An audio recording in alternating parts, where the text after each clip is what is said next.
Hello everyone, मैं सुमन। स्वागत है आप सभी का आपके अपने यूट्यूब चैनल स्टडी बाय सुमन पे। तो सेट नंबर ये आपका 8वां है हिंदी लैंग्वेज में, ठीक है। इसके पहले 7 सेट हमने कर लिए हैं। अगर आपने अभी तक वो क्लासेस नहीं देखी हैं तो आप पिछली क्लासेस जाकर देख लीजिए, ठीक है। और साथ में इस क्लास को भी लास्ट तक देखिएगा। इसके पहले 7 सेट हो चुके हैं। 7 सेट को आप जाकर देखिए। सारे जो है आपके इसमें 16 सेट हैं, ठीक है। 16 सेट को बाकायदा हम सही से करेंगे। और सबसे पहले बात करें अगर, तो इसमें आपका डेली 30 क्वेश्चन हम करते हैं, जिसमें आपका 8 नंबर आपका इंग्लिश होता है और 22 नंबर का आपका हिंदी होता है, ठीक है। तो आज की क्लास को हम शुरुआत करते हैं। शुरुआत करने से पहले आपसे रिक्वेस्ट है, चैनल को पहली बार आए तो प्लीज़ सब्सक्राइब कर लीजिए, बेल आइकन प्रेस कर लीजिए और अपने साथियों को शेयर कर दीजिए, ठीक है। लास्ट तक क्लास को देखिएगा।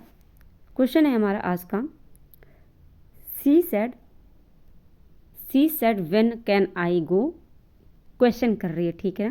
She said when can I go, choose the correct transformation of the above sentence into indirect speech. तो इनडायरेक्ट स्पीच में से ट्रांसफ़र करना है, यानी आपको चेंज करना है। तो she wanted to know when she could go, या फिर she wanted to know when she could go या शुड गो, या फिर she wanted to know when can she go. तो इसका जो है आपका, अगर देखिए सबसे पहली बात तो ये क्वेश्चन का है, और क्वेश्चन में आता है तो यहाँ पे आपका वांटेड होगा, चाहने की बात आ रही है, ठीक है। तो सी वांटेड टू नो, वह जानना चाहती है, ठीक है। तो इसमें कैन क्या है आपका, जब कैन को ये फर्स्ट फॉर्म है, लेकिन जब आप सेकंड फॉर्म में लाएंगे, पास्ट में लाएंगे, तो पास्ट में क्या हो जाता है, कुड हो जाता है, ठीक है। तो यहाँ पे आपका क्या हो जाएगा, she wanted to know when she could go, ठीक है। तो फर्स्ट नंबर आपका सही हो जाएगा। नेक्स्ट क्वेश्चन है, choose the word substitute for one who escapes from hard realities, ठीक है। तो हार्ड रियलिटीज़ से जो होता है, तो इसका क्या हो जाएगा आपका, ये आपका इस जो है स्कैपिस्ट हो जाएगा, रैपिस्ट हो जाएगा, पॉलीग्लॉट हो जाएगा। तो ये फर्स्ट आपका सही हो जाएगा, स्कैपिस्ट हो जाता है, ठीक है। नेक्स्ट क्वेश्चन है, which of the following is not a सिनोनियम for the word in undead, ठीक है। इन अनडेड इसका सिनोनियम नहीं है, दिलग हो जाएगा, स्वम्प हो जाएगा, या फिर इनगल्फ हो जाएगा। इसमें आपका जो स्वम्प है ना, स्वम्प क्या हो जाएगा, इसका सिनोनियम नहीं है, बल्कि क्या है, ये एंटोनियम है इसका, इन अनडेड का, ठीक है। नेक्स्ट क्वेश्चन है, choose the sentence which is not correct.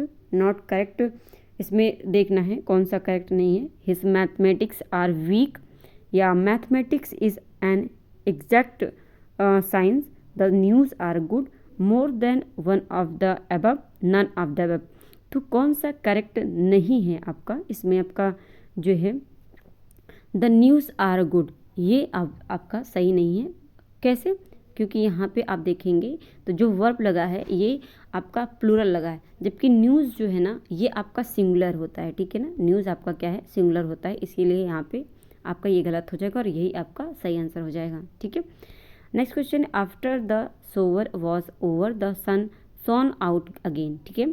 Shawn क्या है, साइन का ये जो है आपका सेकेंड फॉर्म है, ठीक है। साइन का थर्ड सेकेंड फॉर्म है, और इसमें आपका क्या हो जाएगा, शॉन हो जाएगा। तो after the shower was over the sun shone out again, तो इसका जो है इन द अबव सेंटेंस, दिए हुए शब्द सेंटेंस में वर्ड जो है after, after is used as, यहाँ पे आफ्टर किस तरह का यूज़ हुआ है, प्रीपोजिशन के जो है रूप में, या फिर इंटरजेक्शन के रूप में, या फिर कंजक्शन के रूप में। तो कंजक्शन देखिए जब सेंटेंस के बीच में होता है तब कंजक्शन के रूप में यूज़ होता है, ठीक है।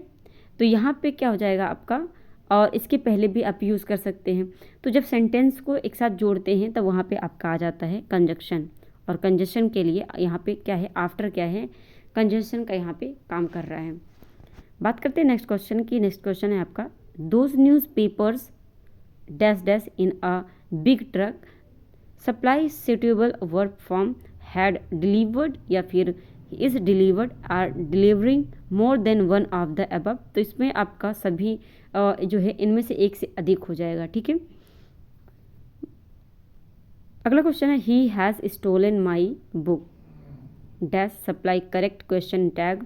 तो he has stolen my book, has not he, does he, more than one of the above, none of the above. 7 का जो आंसर हो जाएगा यहाँ पे हैज़ नॉट ही हो जाएगा। ठीक है, has not he has stolen my book, has not ही।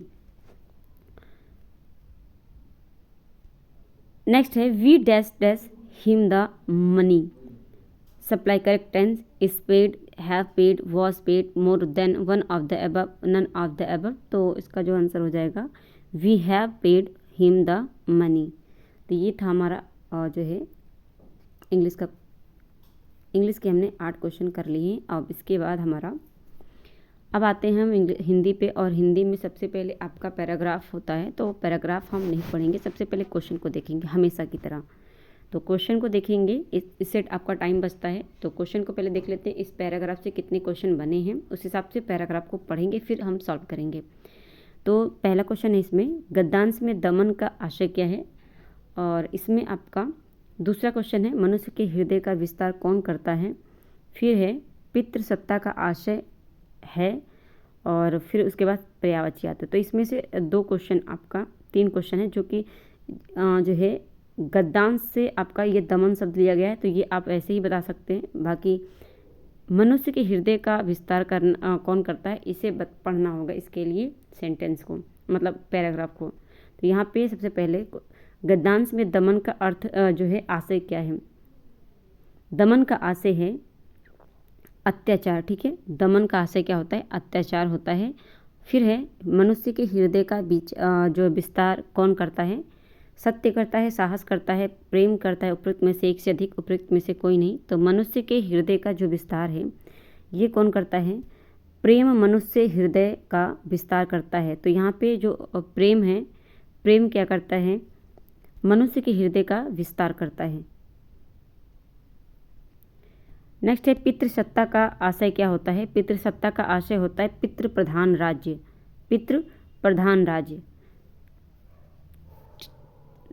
अगला है निम्नलिखित में से कौन सा शब्द स्त्री का पर्यायवाची है। कलत्र है, दारा है, या फिर योषा है। उपयुक्त में से एक से अधिक, उपयुक्त में से कोई नहीं।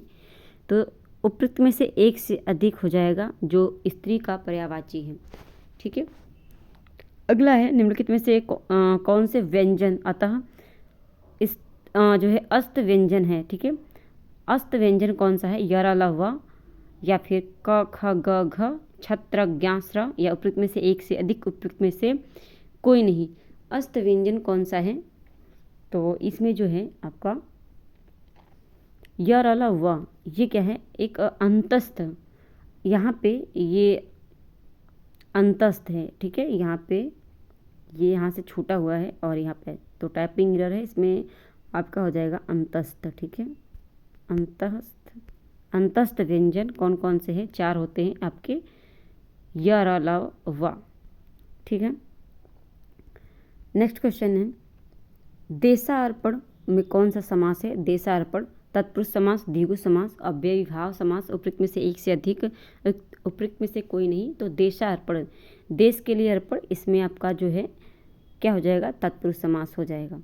अगला है निम्नलिखित प्रश्न में विकल्पों में से उस सही विकल्प का चयन करें जो वाक्यांशों के लिए एक शब्द का विकल्प हो। फल फूल और मांस सब कुछ खाने वाला क्या कहलाता है, तो वो सर्वाहारी होता है। जो शाकाहारी भी हो और मांसाहारी भी हो उसे सर्वाहारी कहते हैं।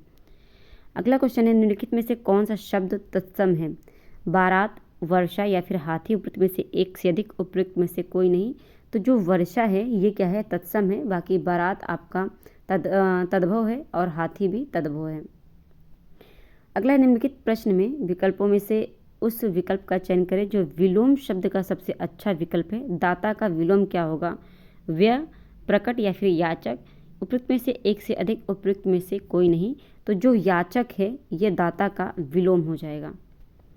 अगला है निम्नलिखित प्रश्न में विकल्पों में से उस विकल्प का चयन करें जो शुद्ध वाक्य का सबसे अच्छा विकल्प है। तो भारत भूमि हमका माता है और हम उसका पुत्र हैं, तो ये बहुत गलत बात है, सेंटेंस पूरा गलत है। ठीक है, भारत भूमि हमारी माता है और हम उसके पुत्र हैं। भारत भूमि हमारा माता है, हमारा क्या होता है, हमारी होता है। तो यहाँ पे जो सेकंड नंबर है, सेकंड नंबर सही हो जाएगा इसमें, ठीक है। अगला क्वेश्चन है, निम्नलिखित में से किस वाक्य में सजातीय, ठीक है, सजातीय, सजातीय क्रिया का जो है प्रयोग है। तो सजातीय क्रिया, जीना एक कला है, पक्षी डाल पर चहचहाते हैं, वह अनेक बोलियां बोलता है। तो सजातीय क्रिया बोला है, तो ये बोली और बोलना ये क्या है, सजातीय होते हैं। तो आपका जो थर्ड नंबर सही हो जाएगा। अगला क्वेश्चन है, निम्नलिखित प्रश्न में विकल्पों में से उस विकल्प का चयन करें जो क्रिया के भेद वाला सही विकल्प हो। मालिक नौकर से सफाई करवाता है,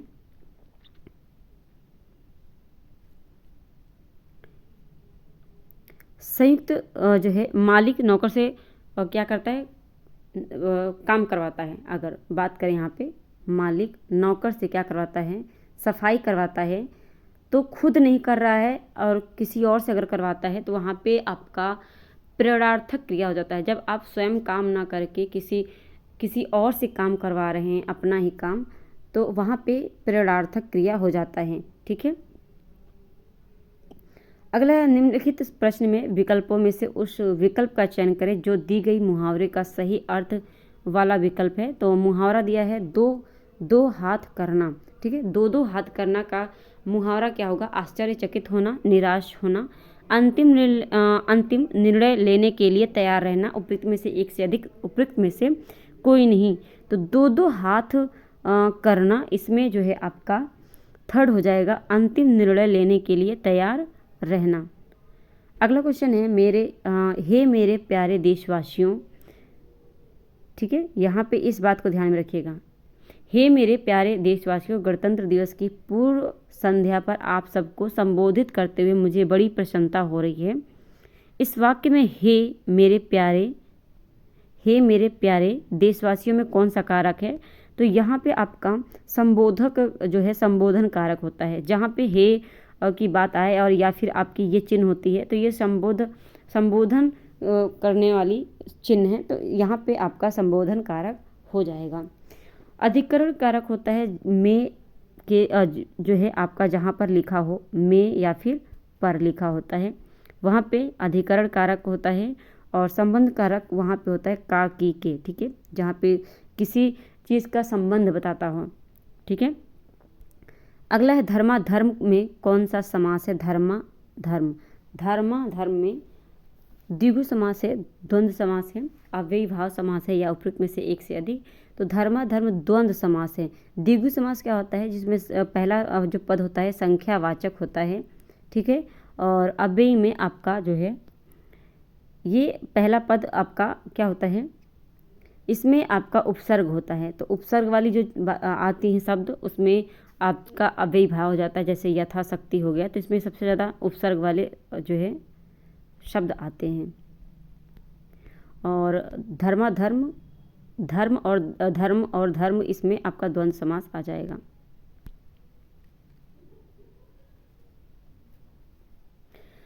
शुभेच्छा का सही संधि विच्छेद क्या होगा, शुभेच्छा, सुधन इच्छा, शुभ धन इच्छा या फिर सुधन इच्छा, सुधन भेच्छा, उपयुक्त में से एक से अधिक, उपयुक्त में से कोई नहीं। तो शुभेच्छा का सुधन इच्छा, सुधन भेच्छा, शुभ धन इच्छा हो जाएगा शुभेच्छा, ठीक है। नेक्स्ट क्वेश्चन है, अभिमान शब्द में कौन सा उपसर्ग है, अभिमान, मान या फिर अ या फिर अभी। तो अ इसमें नहीं होगा, मान आपका क्या है, ये आपका हो जाएगा प्रत्यय हो जाएगा, ठीक है। पीछे जो लगता है उसे प्रत्यय कहते हैं, जो शब्द के पीछे लगता है उसे प्रत्यय कहते हैं। ये आपका अगर पीछे है तो ये आपका प्रत्यय हो जाएगा, ठीक है। लेकिन अभी जो है ये क्या है, उपसर्ग है आपका, और उपसर्ग शब्द के आगे लगता है। तो यहाँ पे जो थर्ड नंबर सही हो जाएगा। अगला क्वेश्चन है, एमलगेमेशन, ठीक है, एमलगेमेशन का हिंदी पर्याय क्या होगा, हिंदी पर्याय। तो इसका जो है संशोधन करना, परिशोधन करना, समामेलन या उपयुक्त में से एक से अधिक, उपयुक्त में से कोई नहीं। तो एमलगेमेशन का जो पर्याय होगा हिंदी में, ये आपका समामेलन होता है, ठीक है। क्या हो जाएगा, समामेलन। नेक्स्ट क्वेश्चन है, जिस पंक्ति या जिन पंक्तियों में एक शब्द या शब्द समूह अनेक बार किंतु उनका अर्थ प्रत्येक बार अलग अलग हो यानी भिन्न हो, तो वहाँ कौन सा अलंकार होता है? श्लेष अलंकार, अनुप्रास अलंकार, या फिर यमक अलंकार, या फिर उपयुक्त में से एक से अधिक, उपयुक्त में से कोई नहीं। तो यहाँ पे आपका यमक अलंकार होता है। जब कोई शब्द बार बार आता है और वहाँ पे उनका अर्थ अलग अलग होता है, ठीक है, तो यमक अलंकार हो जाता है। जब वर्ड आपका बार बार रिपीट होता है, वर्ड, ठीक है, जैसे अ हो गया, त हो गया, ये बार बार अगर रिपीट होते हैं, अ हर शब्द में आते हैं, तो वहाँ पे आपका अनुप्रास अलंकार हो जाता है। लेकिन जब शब्द आपके रिपीट होते हैं तो यमक अलंकार हो जाएगा, लेकिन भिन्न अर्थ बताना चाहिए। और वर्ड जब अलग जो है आपके रिपीट होते हैं तो अनुप्रास अलंकार हो जाता है, ठीक है। अगला है, निम्नलिखित प्रश्न में विकल्पों में से उस विकल्प का चयन करें जो दिए गए लोकोक्ति का सही अर्थ वाला विकल्प है। गुरु कीजे जान पानी पीवे छान, ठीक है, गुरु कीजे जान पानी पीवे छान, इसमें आपका सही विकल्प बताना है, इस लोकोक्ति का अर्थ बताना है। पास की वस्तु को दूर खोजना, अच्छी तरह समझ बूझ कर काम करना, जो है अवसरवादी होना। उपयुक्त में से एक से अधिक, उपयुक्त में से कोई नहीं। तो गुरु कीजिए जान पानी पीवे छान, ठीक है, तो इसमें अच्छी तरह समझ बूझ कर काम करना आपका क्या हो जाएगा? सेकंड नंबर सही हो जाएगा, ठीक है। नेक्स्ट क्वेश्चन है, निम्नलिखित प्रश्न में विकल्पों में से उस विकल्प का चयन कीजिए जो विराम चिन्ह का जो है युक्त वाक्य का सही विकल्प है इसमें। तो राम ऑफिस से सीधे घर पहुंचा, हाथ धोकर खाना खाया, फिर खेल कर सो गया। तो यहाँ पे खाना खाया फिर खेल करके सो गया, तो जो है आपका 29 का ये वाला गलत हो जाएगा। राम ऑफिस से सीधे घर पहुंचा, ये अर्ध विराम हो गया। हाथ धोकर खाना खाया, फिर आपका अर्ध विराम आता है, फिर खेल कर सो गया, ये आपका सही हो जाएगा, ठीक है। नेक्स्ट क्वेश्चन है, धर्म में आस्था रखने वाला इस वाक्यांश के लिए सही शब्द कौन सा है? धर्मशाला हो जाएगा, भक्त हो जाएगा, धर्मात्मा, उपयुक्त में से एक से अधिक, उपयुक्त में से कोई नहीं। तो जो धर्म में आस्था रखता है उसे क्या कहते हैं? धर्मात्मा कहते हैं, ठीक है। तो ये था आज का हमारा लैंग्वेज का क्लास, जिसमें आपका हिंदी इंग्लिश दोनों ही होता है। 30 नंबर का क्लास था। इसके पहले 7 सेट हो चुके हैं और ये आपका 8वां सेट था। आई होप ये क्लास आपको समझ में आई होगी। कमेंट बॉक्स में फीडबैक अपना ज़रूर डालिएगा और चैनल को सब्सक्राइब कर लीजिए, बेल आइकन प्रेस कर लीजिए ताकि नोटिफिकेशन आपको मिलती रहे, और अपने साथियों को शेयर करके उन्हें चैनल से जरूर जोड़ लीजिएगा, रिक्वेस्ट है आपसे। इसके अलावा फेसबुक पे आप हमसे जुड़ सकते हैं, टेलीग्राम पे जुड़ सकते हैं, और आप इंस्टाग्राम पे जुड़ना चाहते हैं वहाँ से भी जुड़ सकते हैं। तो इन सभी के लिंक आपको चैनल के डिस्क्रिप्शन में मिल जाएगा, आप वहाँ से जाके फॉलो कर सकते हैं। मिलते हैं हम अपनी नेक्स्ट क्लास में, अभी के लिए इतना ही, धन्यवाद।